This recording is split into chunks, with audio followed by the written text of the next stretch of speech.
by thanking our partners and our leadership team that represents the Lehigh Valley. And it's not a time goes by that a secretary, whether it's Secretary Seiger or Carroll or even the Governor Shapiro, that mentions the Lehigh Valley and talks about the unity and rowing in the same direction and getting big things accomplished. And I appreciate Becky Bradley, Tony Iannelli, and County Exec Phil Armstrong for joining me as part of that leadership team representing the Lehigh Valley, not just in Harrisburg, but across Pennsylvania and really across the nation as we continue to grow.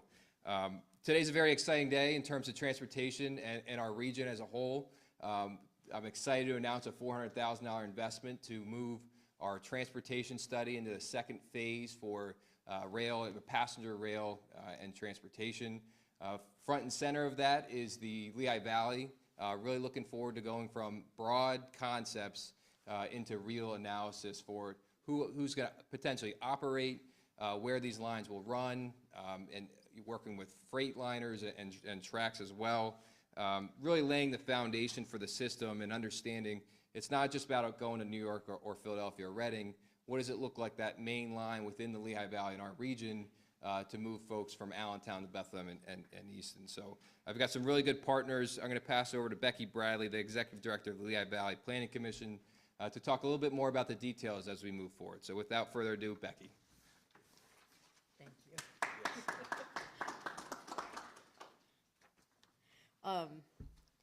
I almost don't know what to say other than thank you. And seriously, thank you, Senator Miller, and also the Lehigh Valley's delegation that you work with to make this happen, for prioritizing the region and its multimodal transportation future. Also, as always, thank you, Phil Armstrong, for your calm, your persistence, and your dedication to not only Lehigh County, but our region and our role in the Northeast United States, which you constantly reinforce our connected nature. It takes the foresight and fortitude that both of you have brought. Senator Miller and Executive Armstrong, you really are showing what it means to be a true leader for the future of our mobility and to recognize our role in the global economy and its connection to neighboring regions and the nation through exploration of an additional mobility option. So now you may ask, why rail? Pennsylvania invented it in 1827. It's almost 200 years old, right up in Mach chunk. Why aren't you planning for advanced mobility or maybe even autonomous vehicles or even drones? Well, yes, we're planning for those too. But we need to plan for all of our options to improve mobility and access across the board, whether it's our roads, supporting LANTA and moving people here internally through the bus system, and maybe even connecting our Lehigh Valley through passenger rail. Our new population and employment projections show that another 100,000 people will be added to this region by 2050 as the region grows by 18.6%, carrying the population to over 816,000 people. Our job market has grown even faster than our population and is projected to grow by nearly 25%, adding more than 80,000 jobs and pushing our employment market to more than 404,000. Not only will we be adding roughly 4,300 new residents a year, even as 2/3 of Pennsylvania flatlines or shrinks. But our analysis showed that our strong job market is driving our growth. In fact, we're now a net importer of workers. Nearly 5,000 more workers commute into the Lehigh Valley than leave it for work each day. That's about face from where we were just 5 years ago, when the region was a net exporter of nearly 4,000 people per day. So we need to have more connectivity to the places where people are coming from to the jobs in our region. But with more people and more workers, the congestion in the New York and Philadelphia metros we've avoided for so long is starting to come into play. Drivers are already logging almost an additional 1 million more vehicle miles per day in the Lehigh Valley roads compared to a decade ago, and that number will only continue to rise as more people move here and more people commute here. We need every option on the table in order to manage, let alone improve our transportation system. The Pennsylvania Department of Transportation supported the Lehigh Valley Transportation Study, our federally designated transportation board, in 2023 and 2024 by contracting with WSP to outline the federal regulatory process for the reestablishment of passenger rail. I'd like to thank PennDOT Secretary Carroll, Multimodal Deputy Angela Watson, and the WSP team, including Jenny LaWurse and Andy Batson, as well as Elizabeth Hines, who brought us through the phase 1 and developed a path for the future, for future phases.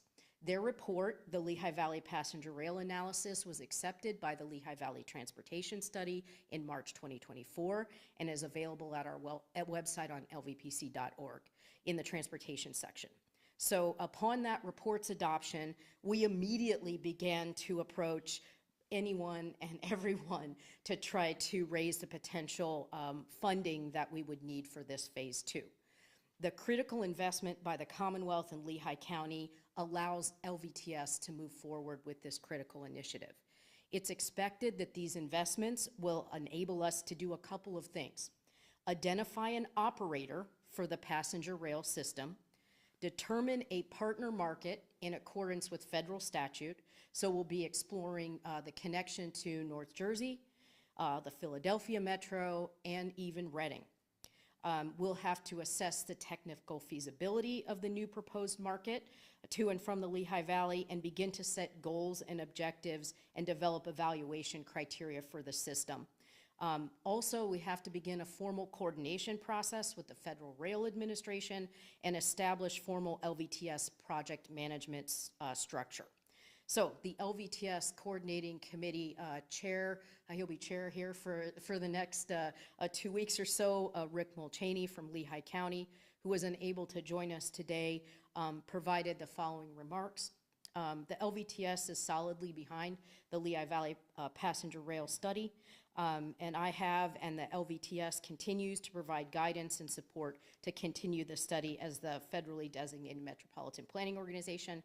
We recognize the long process and want to fully study the opportunity prior to execution. This funding allows us to take a deeper look at the possibility of what it could mean from everything from our land use and our economy to population and job growth to transportation, diversification, and mobility.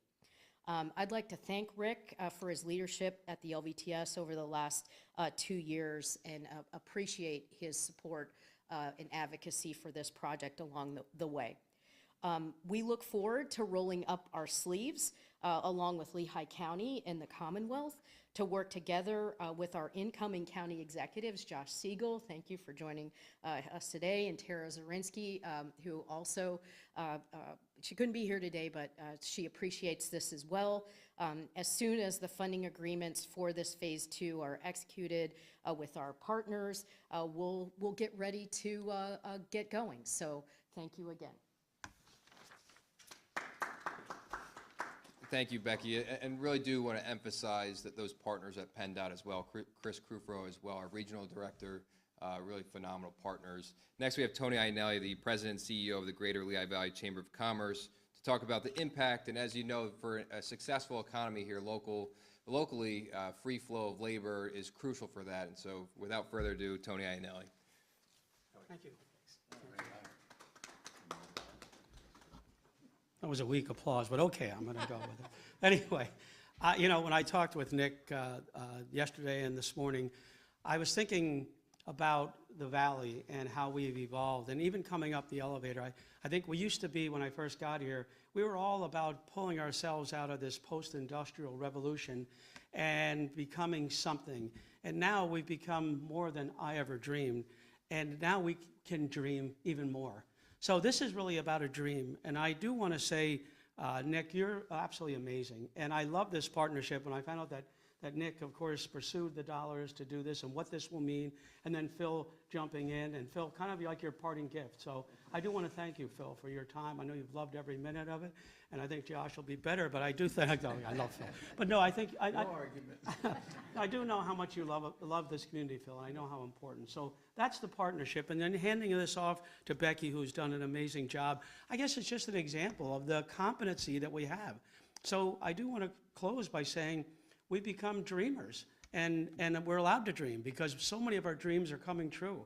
And this is yet another example. What this will lead to will benefit so many people in this community. So thank you to all of this group up here, and I'm glad to just hang around with you up here. So thanks. Thank you, Tony. And last but not least, County Executive Phil Armstrong. Again, I want to thank you for stepping up and for this partnership. It was $300,000 from the Commonwealth of Pennsylvania and $100,000 from Lehigh County. So without further ado, Phil Armstrong.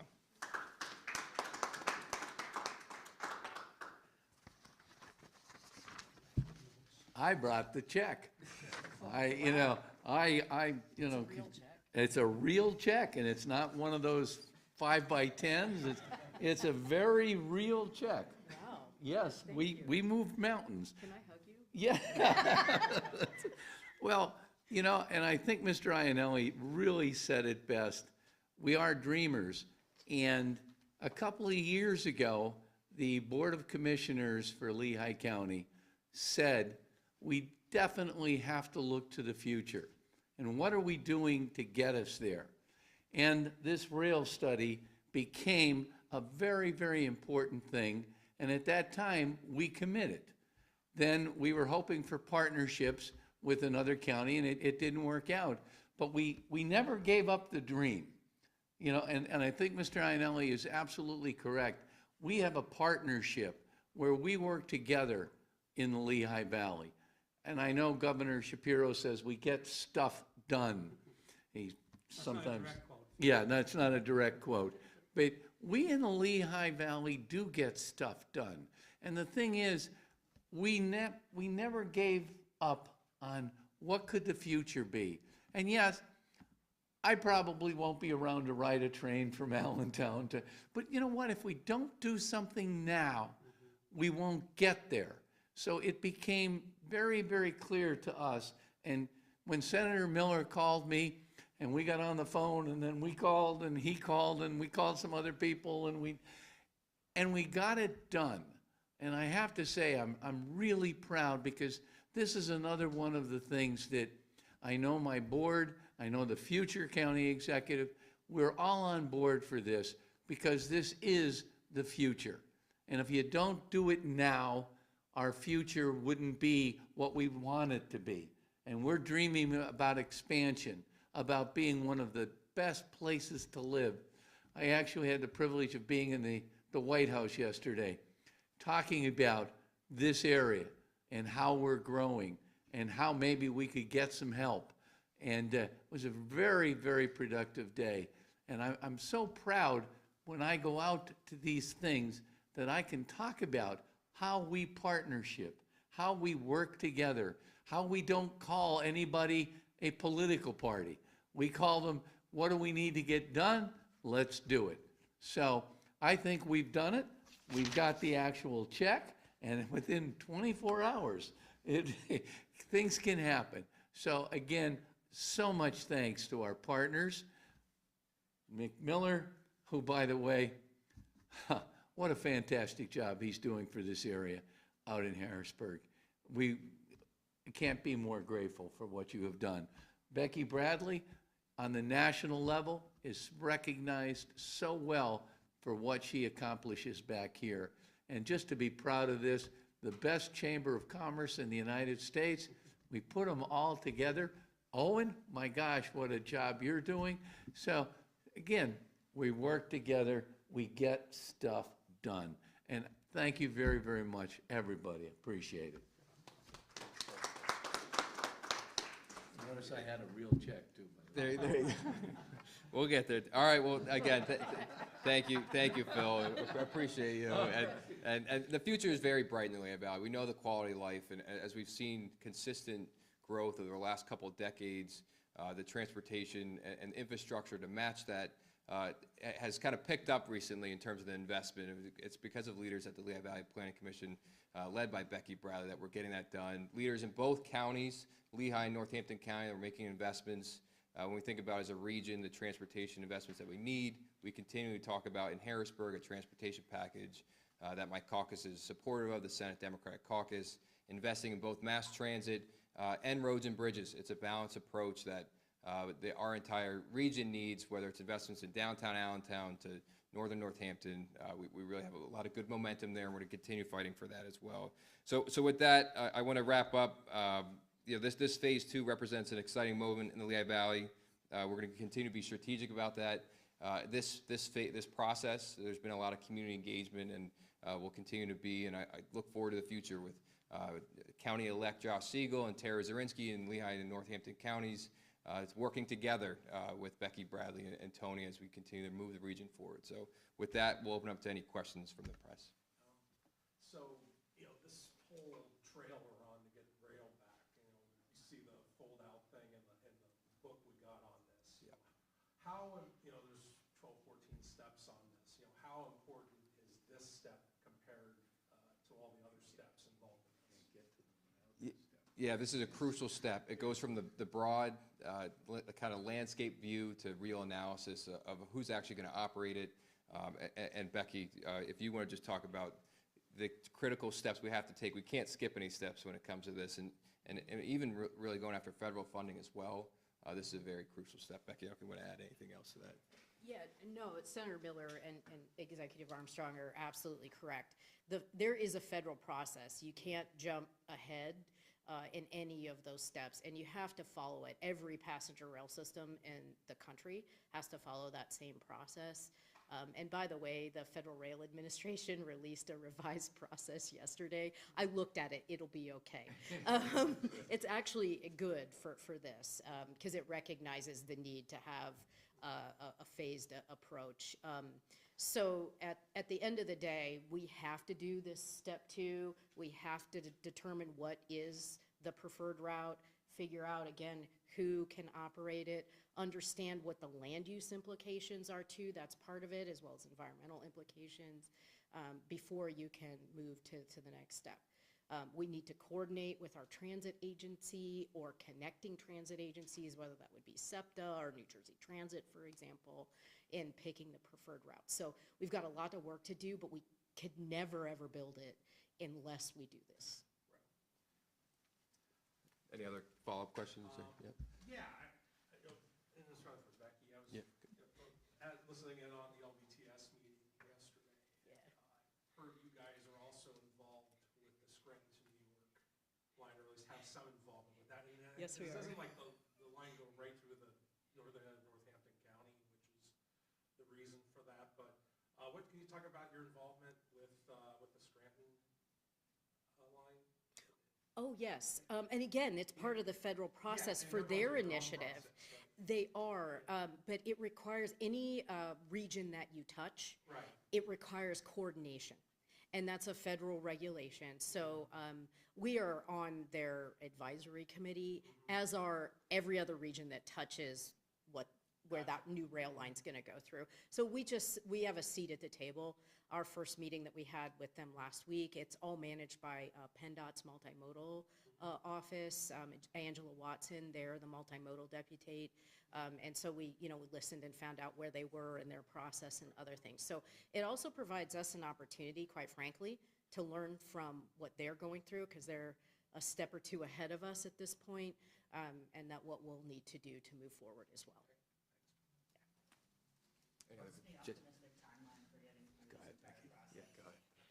You do know government works very slowly. Well, that was quick with the check there. Okay, government works It's slowly. not the answer that I want or that most people want, but in that phase 1 report that PennDOT and WSP did for us, it's about a 15-year timeline in reality.